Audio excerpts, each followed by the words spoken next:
Hello. Nice to see your name here. I've just resent Ted the entry code, so he should be with us in a moment. Excellent. Okay, good. Well, we'll go ahead and get started in just a moment. Give it a couple more minutes. So that passcode is saying invalid 4040361.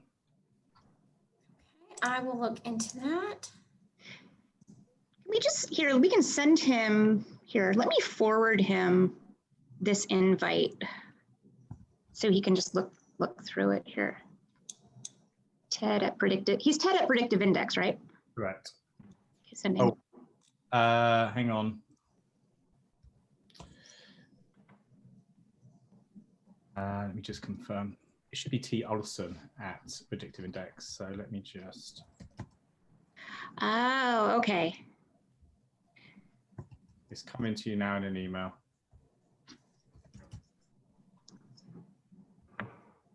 And Dorothy, I can spotlight him when he joins. Just let me know when you'd like us to get started.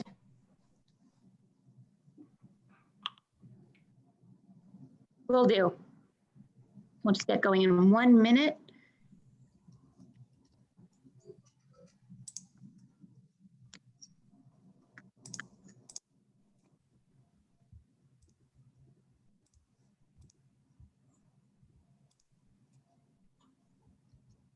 Okay.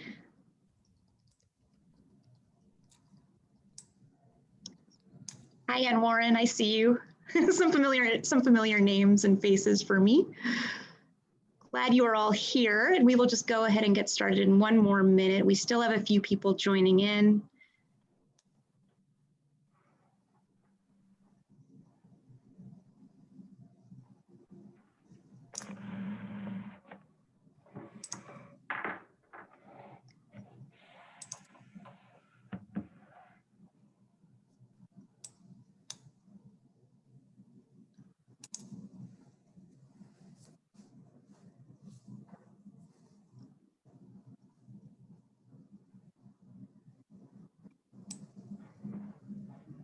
Dorothy, do you want to get cracking? I'm happy to be Ted for a while if needs be. Okay, yeah, I mean, okay, sure.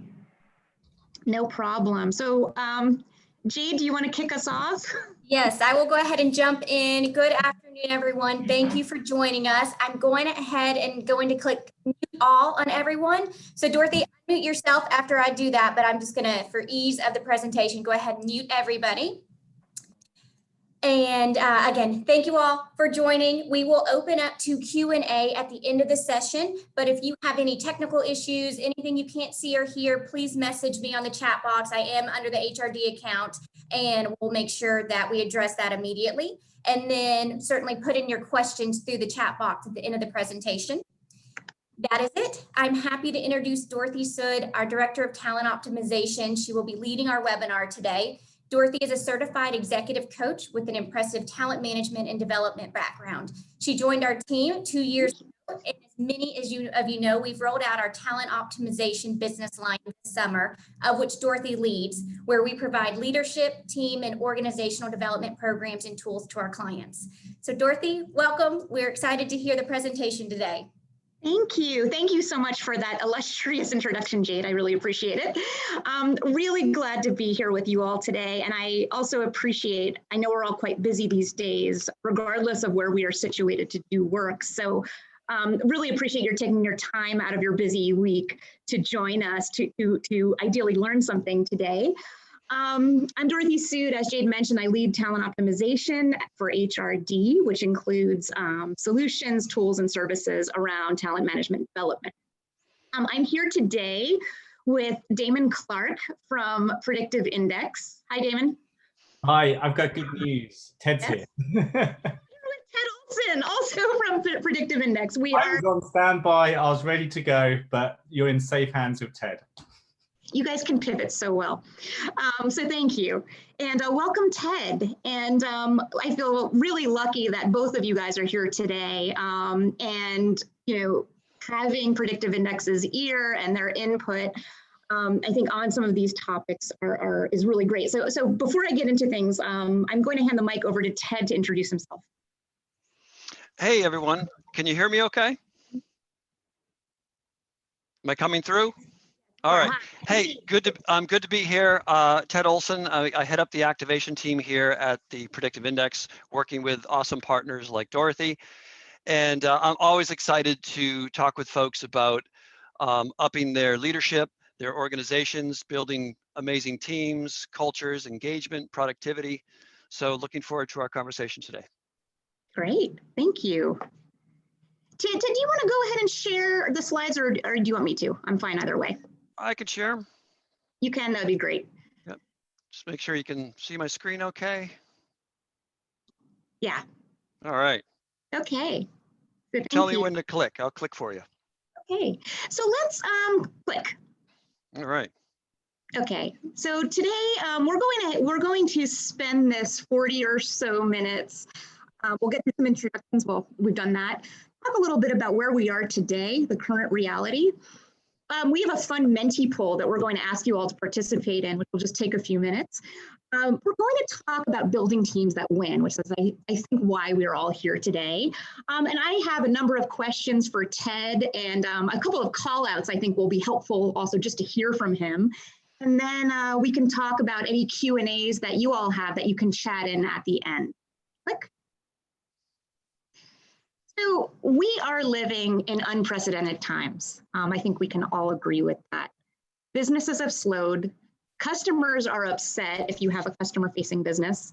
People are leaving voluntarily or involuntarily. Leaders and employees are both very stressed. I think we've all felt that at various times.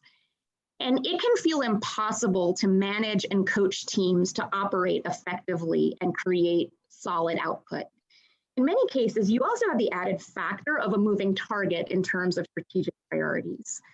Teams are not working well together. And at this point, we're all in the middle of this downturn together. I think we've all really been feeling it.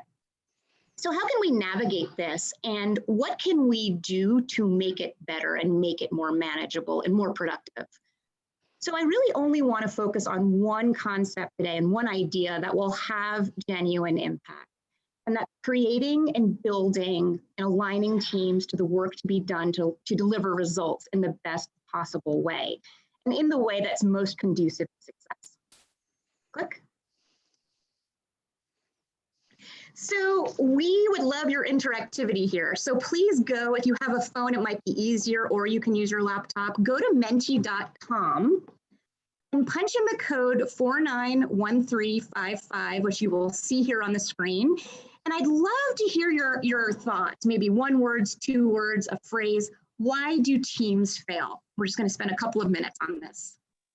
And please go ahead and do that now.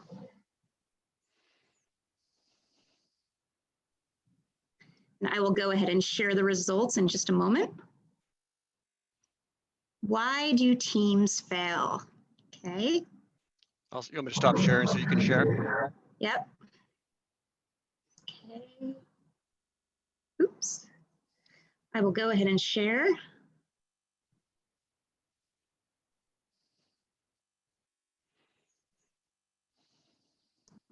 And we'll see those results coming in. Lack of trust, that's a big one. Poor leadership, communication, lack of direction, no plan. Motivation, lack thereof. Cohesiveness, yes. Unclear priorities, those are big ones. Thank you. These are great answers. And ego, yep, all of this is true. Disengagement. Many of these are intertwined too. They're often not discrete. So that's great. Thank you. I'm going to stop my share. Ted, go back ahead. And over to you. All right. I need to find my deck again. There it is. All right. Can you see my screen okay? All right. Hey, so, yes.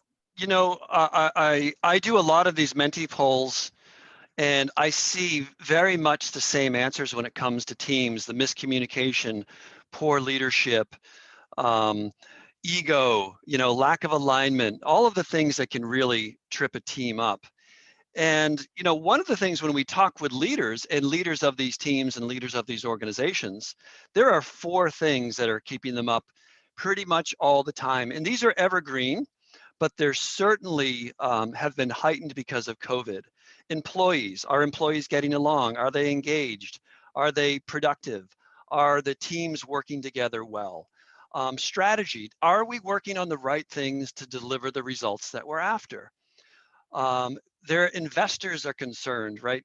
Their boards are asking questions now because the times are so uncertain, which of course leads to that obvious one of the uncertainty in our future is like, how are we going to spin out of this?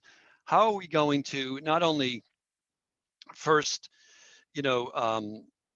put out the fires, stabilize, and begin to regrow? And what's behind all of this is really this one idea that Dorothy mentioned, and it's teams. So I do want to talk about building teams that win. Now that's a very easy thing to say. It's sort of this aspirational phrase. It's a very different thing to actually be down on the ground doing it. And so I want to talk to you a little bit about how we do that and see if it resonates with you. It doesn't resonate with everybody, and that's okay. But worst case scenario, you see a different way, a unique way of looking at teams that may help you in your journey. So the first thing I want to talk about is this ability, right? What is the ability to create teams that get the job done? And the way that we think about this is using objective data to actually understand how a team goes about getting results in the first place. That's the first point. The second one is, how do you avoid getting bogged down in all that conflict and miscommunication and poor leadership that you highlighted in the Menti poll, and instead build that team of trust and cohesion? One of the big ones was a lack of trust. Well, how do you actually build trust and cohesion? And then that's sort of all of the nice, fuzzy team building stuff, which is super important. But the twist or the difference in what Dorothy does is she's going to now say, okay, now that we understand your team, how do we align that to what you're trying to do, to what you're trying to get done in your organization over the next 12, 18 months, or whatever that is? So I want to talk a little bit about that. And the way that we do that is through the discipline of talent optimization. This might be familiar to some of you. If not, I'll give you just a very quick high-level overview. The first is, you all obviously have a business strategy that's on the left here, and you've put time and effort into making sure that there's, EBITDA and return on investment and all the numbers are in line to deliver the results on the other side of this. And it's that piece in the middle, which is talent optimization. The question we want to ask, or what we want to enable people and leaders to do, is ask the question and answer the question: is this organization, is this team designed to deliver on the results that we want them to deliver on? Are we hiring to deliver on the results that we're looking to deliver on? Are we managing or inspiring our people in a way that taps into their superpowers in the way that they go about work to deliver the results that we're seeking? And then finally, is there anything under the surface from a diagnostic standpoint that could impact the results and provide some insight into getting better results that could be in our way? We want to make sure that nothing's under the rug. So that's really the framework of talent optimization. It's a lens that gives you the ability to see your organization, your teams, your people in a way that ensures it drives results, regardless of the circumstances. Now, I'll be brief here, but one of the things that we found helpful is just to tell a little bit of a story of an actual case study. I'll walk you through it. It'll just take a minute to show you what you can do with this type of data, with this type of lens that someone like Dorothy can provide. So I'll give you an example of a manufacturing organization who was experiencing a lot of turnover. Now, to be clear, this could be the situation could be low productivity, it could be engagement, it could be market disruption. A lot of people experiencing that right now. It could be any number of, the challenges that we could be leadership issues, toxic culture.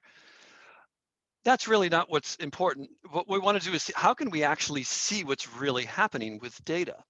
So this is the situation. They had 66% turnover, constant revolving door, employees leaving for $1 more.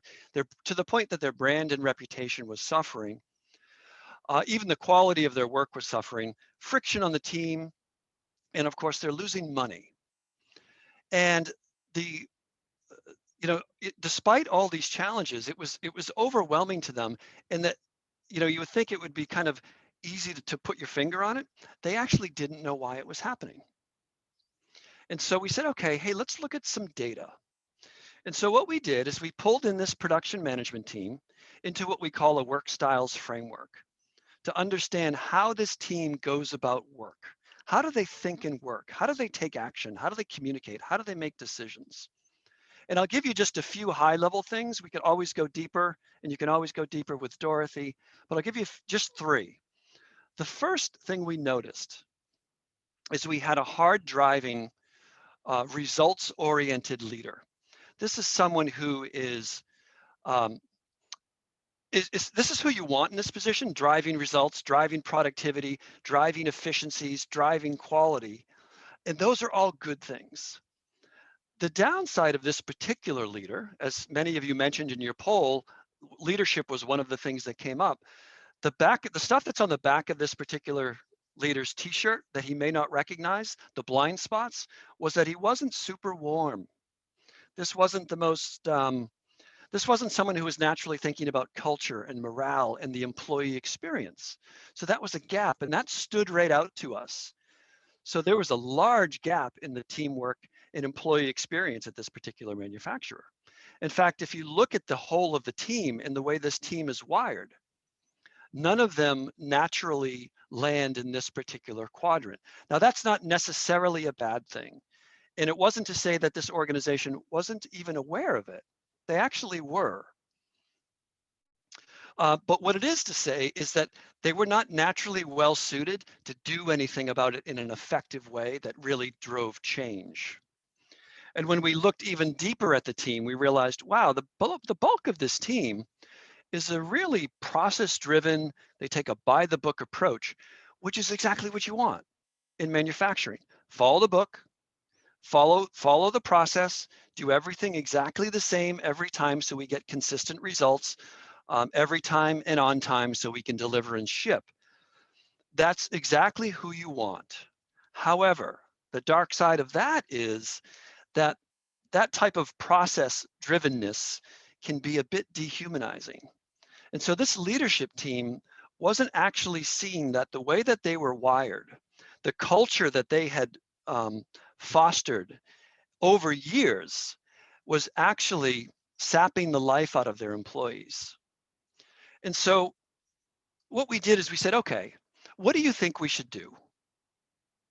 And they had ideas around increasing pay. It's like, okay, that could be possible. That's sort of a slippery slope, but we could certainly entertain that. There are other ideas about addressing hiring, can certainly help you there. Anything else? And they were really at a standstill. So I said, okay, hey, let's look at some data. This will take just 5 minutes. And so I, again, pulled up this work styles framework, and I said, of all the competing priorities that are on your shoulders right now, what's most important in the area of process and precision? Is there anything there that you think could address your particular situation in your context? And the answer was absolutely not. Our process is right and tight. We're not even looking to improve it. Great, no problem. How about in the area of results and discipline, accountability structures, outmaneuvering competitors, anything around market share? Nothing at all. You know, we don't let anything slip through the cracks. We run a pretty tight ship, as we saw in the leader. That leader wasn't going to let anything slip through the cracks. Then we said, okay, how about maybe, do you need to break new ground? Do you need to innovate in any areas? They're like, we just do what we do, and we need to do it quickly, efficiently, and for as low as cost as possible. Okay, but they did want to improve their brand and perception in the market. Great. What do you think is the best way to do that? And this was really their first light bulb moment. When we opened up the questions around teamwork and employee experience, they began to say, oh, well, of course we want loyalty and faith from our employees. We absolutely want them passionate about working for the organization, team cohesion, engagement. They certainly wanted all that. So I said, great. And this is when it came together for them, when we were able to say, hey, based on what you're saying you need to do to deliver on addressing your turnover problem, the bulk of what you're saying lands in this teamwork and employee experience quadrant. So what can we do about that? So this visual was eye-opening, literally eye-opening, because it visualized the team and the work and the strategy all in one place. And so this leader, again, a results-oriented leader, instantly said to two people on his team, I want you to go out and create some new employee-centric initiatives. And that's exactly what they did. You've got someone who's naturally innovative, who's got lots of big ideas, paired up with someone who is really good on taking those ideas and putting them into a process. Brilliant move by the leader here, because he had the data to see how he can leverage his existing team. So he's tapping into the team's strengths. Then this team, who's super results, process and precision by the book, they actually wrote the book on, hey, here's how we can be an employee-centric, employee-first organization. We can build it right into our existing process. And I won't get into the details, but this was everything from barbecues to career pathing, career development, all the things that were kind of sort of there, but not really. No one really paid any attention to it. And the neat thing is, in a short period of time, they were able to cut their attrition rate in half. Their production rate went up. They weren't even looking for that, but it went up because the employees were engaged. They cut their onboarding expenses because they slowed that cycle of turnover, and they actually reversed the cycle of losing employees for $1 more and started winning them from the competitors. And ultimately, it was a 10x return on their talent optimization investment. So now this is just one scenario. As I mentioned, I don't know,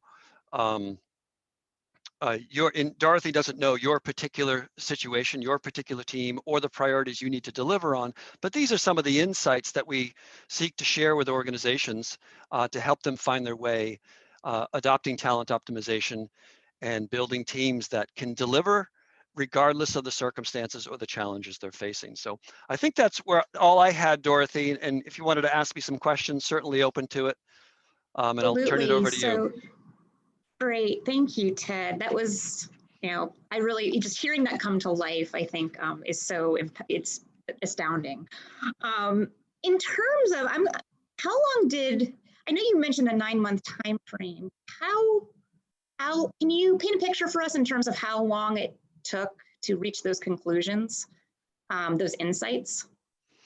Oh, that's a great question. So, we've recently iterated on the software so that it makes it really easy to do it in a one-to-one session where you sort of get that first aha moment of like, I've got data now and I know what to do.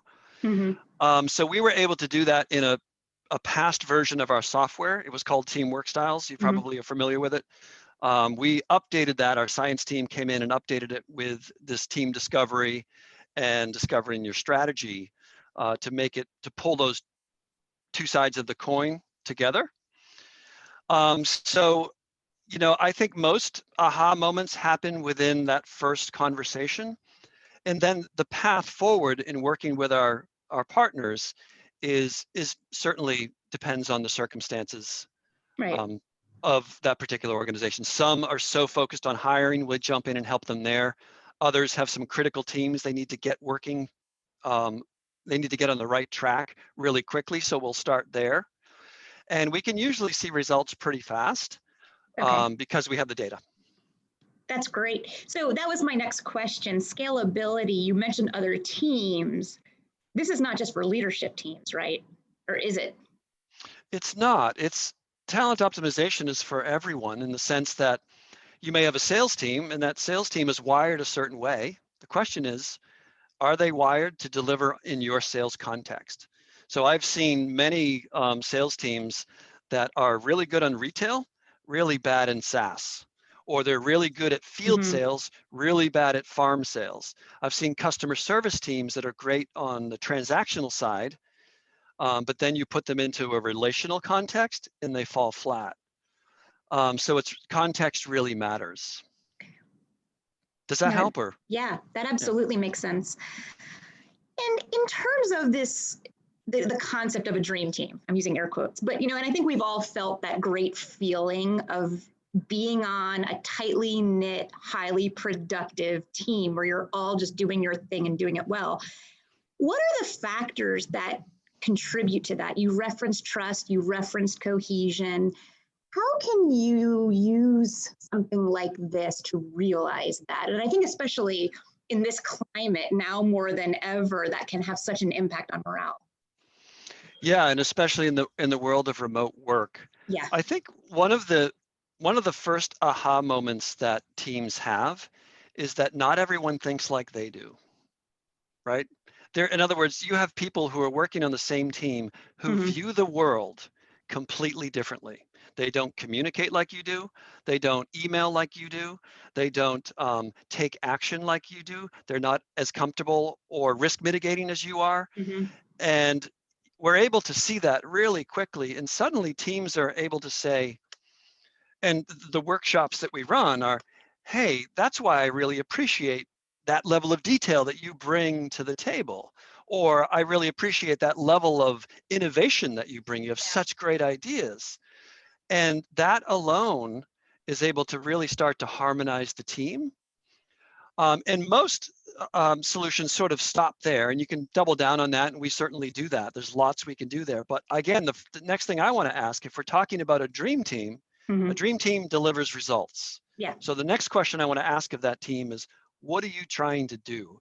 And how well suited are you to deliver on that? How can I support you in that? How can I tap into the natural strengths that can deliver on that? And where are the pitfalls? Right? Yeah. That's what I want to know. What are those things that are going to trip this team up and stall or delay? Because resumes don't cut it. You can have a great resume and fail to deliver on the initiative. Yeah. Yeah. And I think we've all seen that in hiring before. What do you do if you do this diagnostic and the team is all on one quadrant? Is that good? I mean, what does that, what do you advise then? And I know it's circumstantial, but what happens if everybody is solely producing or solely innovating? Sure, it's a great question. I could give you two responses. I think one is it depends on the work they're trying to do. So I think there's this diversity is a big word right now. Sure. And I'm very much a believer in DEI, diverse teams, across genders and ethnicities. But sometimes, like your engineering team, sometimes you want a room full of coders. You want a room full of people who are they don't need a lot of social interaction. They like the lights down. They have headphones on all the time in a sweatshirt, and they just hunker down and they code. And that's what they do. And that's great because they produce the results that the business is after. That said, you may need a more behaviorally diverse team if it's your marketing department. You might need some people who are on the customer facing side, so they're the quick to connect people, very sociable. But at the same time, you might need the analysts who are saying, hey, what's the data telling us? What's the next, et cetera, we need to do based on the data? So again, it is very contextual, but I think one of the things is, I think people say, well, shouldn't you have a diverse team? My answer is always, it depends on what you're trying to do. Yeah. So I think there's a danger of a team that's homogenized. Sure. Because they can overuse their strength. They can sort of over-index on what they think is the right way, versus actually taking a more holistic view. How does this impact the organization? How does this impact the prospect? Will this get the process? Will this get the results that we're looking for? Or is this just a team that just continues to innovate and not really recognize the impact it might be having? Got it. I wanted to ask, as we're talking, if you have any questions, anyone here, you can also feel free to start chatting them in. I did want to, I know that you have another slide coming up, Ted, that I think would be helpful for folks to see. And Sure. maybe we can dive into that a little bit and then open it up for some audience Q&A. Sure. Do you want to speak to this or do you want me to? Start, and then I'd All love right. it if you jumped in. Sure. So this slide, which I think is an enormously helpful lens in thinking about organizational diagnostics, team diagnostics. If you're experiencing talent-related pain points in your firm, what might be going on? And what research has shown is it can consistently be reduced to 4 key factors: fit with job, fit with manager, and I think we've all heard that, right? People don't actually leave jobs necessarily, they leave managers. Fit with culture, and fit with team, which is what we're talking about today. And I think one of the unique to remember about this is these don't operate discretely from one another. They are all intertwined and very much have ripple effects on one another. And so I think it can be a tendency that we all have, and we've all had at different points, depending on how we touch talent in our worlds, to try to look for the silver bullet solution. Okay, I'm going to spend a lot of time. I'm going to bring in a lot of consultants. We're going to focus and we're going to figure out, okay, we think it might be a leadership issue. We think, but we're going to figure that out. And then we're going to just zero in on just that factor. But actually, as I think Ted's example illustrated, it's not necessarily just even, you've got a lot of turnover. Okay, is it job fit? Are we not hiring well? Could be that. Maybe you're not managing them well. Maybe it's a culture issue. Maybe it's an alignment of team issue. It can be so many different things. Ted, what would you add to that? Yeah, I think you described that really well. I think in my own experience, I do have a lot of clients who would come to me and say, I want to hire better. And my response, I try to say it as nicely as possible, which is, well, who doesn't want to hire better? The question is why, right? Why are you hiring in the first place? Well, we have a lot of turnover. Oh, how come? Why do you think it's happening? Right? How long has it been happening? What have you tried? Right? You obviously are bright and you've been doing this a long time. What do you think's going on? And oftentimes, to Dorothy's point, it comes down to, well, I think maybe our management line, our middle managers really aren't as effective as we'd like them to be. A lot of them, this is their first or second job out of college. Mm-hmm. They don't have maybe the people skills that we'd wish they'd have. And so we think that's part of the problem. So now it's like, okay, well, you probably do have a job fit problem, but it sounds like you also have a post-hire problem that even if you made a great hire, you're risking that investment, often $100 grand or more, because you're putting them with a manager who doesn't know how that person even thinks or works. So. Yeah, makes sense. Yeah. Let's go to Q&A if there's nothing else on this. And actually, before we go to Q&A, I'll make one more point that's very common. There's a lot of people are talking about culture. Yes. And everyone wants a great culture. It's like, again, how do you do that, right? How do you get that culture? And when we start to talk about things like job fit, it's like you could have the greatest culture in the world selling the coolest product that everyone wants to work for. But if you put somebody into a job that they're not well suited for, your culture doesn't matter. That person will spin out, right? Yeah. That's your 3 to 6 month turnover rate. And same way around, if they may be a great fit for the job, but the culture, and what drives culture? People. And who are the people that drive culture? The leadership. That the example that I showed you of that manufacturer was essentially, to put it crassly, shut up and get the work done. That was the culture. And that was their shift they had to make and say, well, maybe we need to be a little nicer about this and cast some vision for our people so they feel like they're part of something bigger than just a cog in the wheel. Yeah. Anyway, I could talk all day on this, so feel free to shut me up. No, I think this is great learning. Thank you. Any questions about this slide? Because I feel like it's such an important one, and it's a simple framework and concept, but so meaningful. Please feel free to chat in. We're keeping an eye on the chat, and we can then flow right into other Q&A as well. Anyone want to chat in? Okay, let's see. Carrie Davis. I work with the CEO of an org who complains about people being too comfortable and doing the same job over and over, but the org is actually achieving results. Thoughts? I certainly have a number of questions to get under the surface there. So you have let me see if I understand it. So the CEO is saying that people are tired of the monotony, but they're still getting results. Is that what I'm hearing? Okay, if I unmute myself. He sort of thinks that people just aren't trying to excel anymore, or like, get to a, like nobody's getting promoted, but nobody really cares, I guess. That's his sort of assessment, but. Yeah, it's a great and challenging situation where the data would actually tell us a lot about this particular leader. The first thing that sticks out to me, if a leader is saying that and the leader is playing the blame game, it sounds like we have a self-awareness issue right out of the gate. Like, hey, what in your leadership? You're supposed to lead these people. They're supposed to be capturing the vision. If you haven't done that, how can I help you more effectively communicate that vision? You may think you're communicating it, but in reality, this is what your team is hearing, right? So similar to that manufacturing example that I showed, they thought they had, a decent enough culture to keep people happy, but that wasn't the reality on the ground. That wasn't how people were feeling. And that leader, fortunately, had the self-awareness to say, hey, I'm not the best person for this. You guys go fix this for me and turn the company around. So self-awareness is number one, right? Understanding how that leader actually goes about leadership is number two. And understanding who are those teams saying that they're doing the same thing over and over again.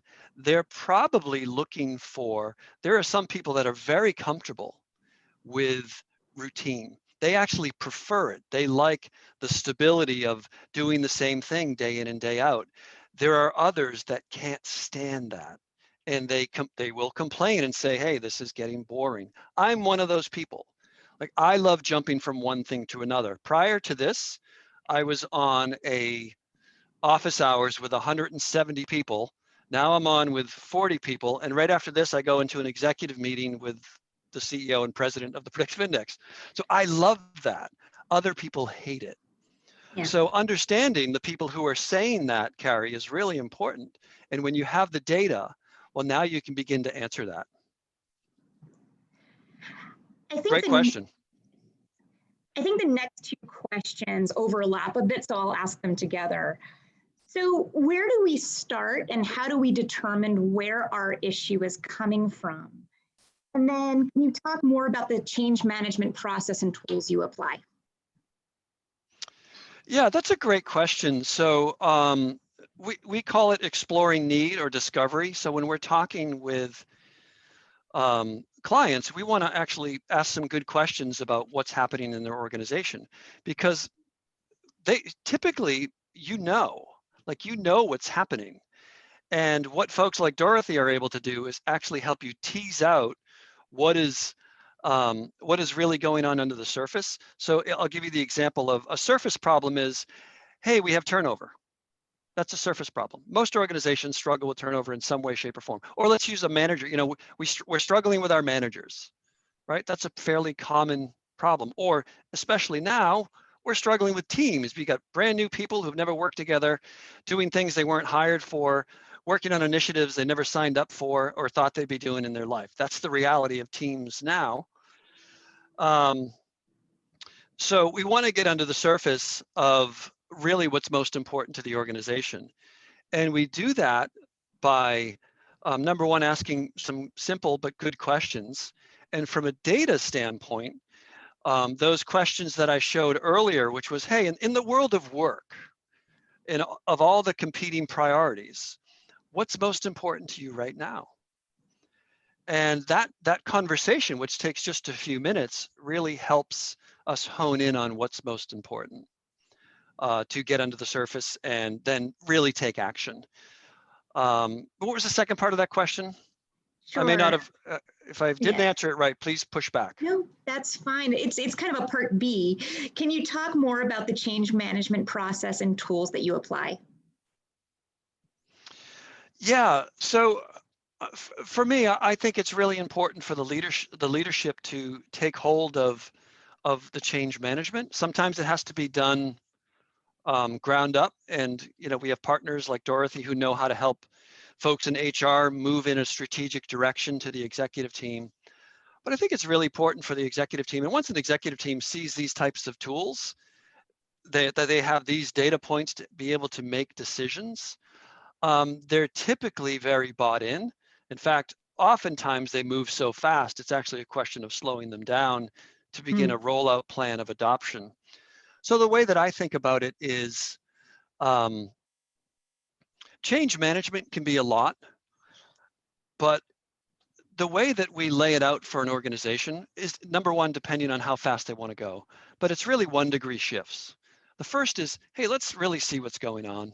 The second is, let's have a workshop with your team so you can really get a feel of what you can do with this type of data to get teams really humming.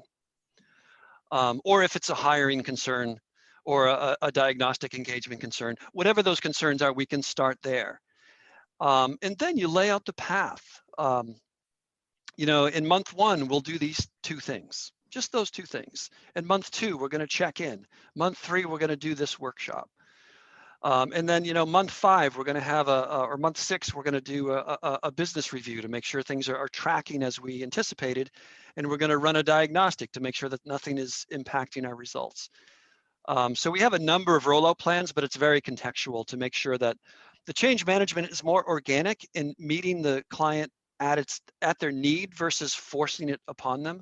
What I think would be some of the guardrails that we put in place to make sure that we are helping them at the point of need and setting them on a path to success. Thank you. Great question. Here's another good one. If self-awareness of leadership is critical, how do we approach the situation if the leader is not self-aware? And I would add, and doesn't think they need to be self-aware. Yeah, that's a great, I've been in the room when I've had, everyone but the leader knew that they sort of were in a real, that he was a bit of a jerk and he didn't know it. And that's been real. I can feel the tension here. So it can be a bit uncomfortable. I think though, we have to set the stage to say something like this, which is, hey, look, what we offer, it isn't for everybody. It requires an open mind. It requires an ability to look at ourselves sometimes in ways that can be uncomfortable. But if we want to get better as leaders, if we want to lead through unprecedented times, then we have to get better as leaders. And the good news is you have so many wonderful qualities, right? So every particular behavioral profile has really wonderful strengths about them that are positive, that are whatever, whomever it is. I can use, so I'll pick on Damon. So Damon is an amazing innovator. He can come up with one idea after another, and he can do it in real time. And he can think long-term and strategically, and those are all natural to him. But if I was to sort of say, hey, Damon, let's talk about some process and how we're going to lay this out, it gets a little, it's like, oh, I'm happy to pass that off to somebody else, right? And that's okay. And he's aware of that, and he knows that. And I think we need to be, as leaders, we need to be open to, number one, what the data says, and number 2, owning what we're good at and recognizing where we need help. So a lot of ways to approach it, but that would be one. I think to build on that, if I may, one of the things too that I think can generate some aha moments is, to your point, Ted, when you're looking at data, and by data we mean kind of behavioral data, right? Assessed behavioral data. When everyone's looking at their results, you sort of get this aha, and I think people tend to get this aha that, that fits with the notion that leaders do not have to know every single thing. They don't have to be good at every single thing. And I think there can be this insecurity in leadership that, like, what if people find out I'm not a good leader? What if people, what if people realize I don't know everything? And then, but I think this data is captured in a way that is it's constructive, it's supportive, and it actually makes it okay. Like everybody has back of the t-shirt. Everybody has that. We're all human, and that's okay. Like there's no such thing as a bad behavioral profile. And I think that can open people up too. I think also sharing one's own information, if you have like a group that we've assessed, if I may use that term, if we've assessed a group and everybody shares their profiles, it actually lowers that barrier and that willingness. And there's sort of an inclusiveness, like, hey, I want to know what mine is too. And if you're sharing that data freely, it actually makes it okay. And this actually leads me to another question, Ted. When you've referenced data quite a few times. What's this data? So you're talking about this data. What does that mean? So this is behavioral data. So this is data that is really a table stake to what we do at the Predictive Index. I mean, ultimately what we do is we predict success in the workplace, and we can do that at an individual level, we can do it at a team level, and we can do it at an organizational level. And this data is behavioral data that does we predict what we say it predicts, so that we understand how a particular leader thinks and works. We understand how they go about taking action. Now, people are complex. Don't get me wrong. It's not like we capture everything with a behavioral assessment, but we capture it for the workplace really well, and that's where we're focused. When you come to work, how do you go about work? That is really important to driving results, because certain jobs require, and certain strategies and certain priorities require a certain approach. And if that approach is abhorrent to you, then you will not be able to sustain the work. And I wouldn't want to do that to you, and I wouldn't want to do that to the organization. It wouldn't be fair for anybody, but I might be able to find another place for you because I need help over here and you love that work. So yeah, we're talking about behavioral data that is digestible. No one has time, so we're talking about a 6-minute assessment. No one has time to do an 1.5-hour assessment and then require like 3 hours of unpacking that. So what the Predictive Index has done has created a scalable model to allow organizations to understand who a leader is based on a reference profile. We've identified 17 of them through millions of data points. And we've taken that to actually understanding the team. So we can actually give a team a name, like a producing team or an exploring team or a stabilizing team. And that tells me a lot about that whole team. And now we've even taken it to the level of the strategy that you're working on, the work that you're trying to do, and we give it a name. It's like, oh, you're an exploring team working on a stabilizing strategy. Here's your strengths, here's your weaknesses. And we do that in minutes versus, the months that often certain engagements can run and certainly cost. So data is absolutely critical to all of this in guiding decisions and understanding who we're working with, who is this team, who is this leader, what are we trying to do? Sorry, that was probably a long answer. Yeah, I think that was really helpful. And then we did get a question too about where HRD steps in. So what do we do? What do I do? Which is a very fair question. So when we say we, these are the initiatives I lead at HRD on behalf of clients. So we have the ability as a firm and within this practice to deliver this capability to your firm, to your team, to you one-on-one if you want to start there. And so, one thing I would ask in follow up to this, and we can still take a couple more questions, is if you have an interest, if you want to see your data, your team, you want to know more about that, feel free to reach out to me after this webinar. We can talk through and find out more about what you need. We do have one more question I'm seeing coming in. What is the accuracy of the profile? What do you do if you disagree with the results? It's a great question. I think I would answer it a couple ways. One is we've been doing it for 65 years, so the science is a table stake for us. We don't think about it that much. It's sort of like you take the aspirin, it relieves the pain, it works. It's very rare that somebody disagrees with the results. Oftentimes their peers or their spouse will say, no, that completely and totally nailed you. That happens a lot. One story that I learned from one of our lead scientists was, because I get the question, what is the accuracy? And there's a lot of ways to answer it. And he said, Ted, think of it this way. When you take an ibuprofen, you're expecting to relieve pain, right? That's the expected result of taking that particular drug. I said, yep, and it works.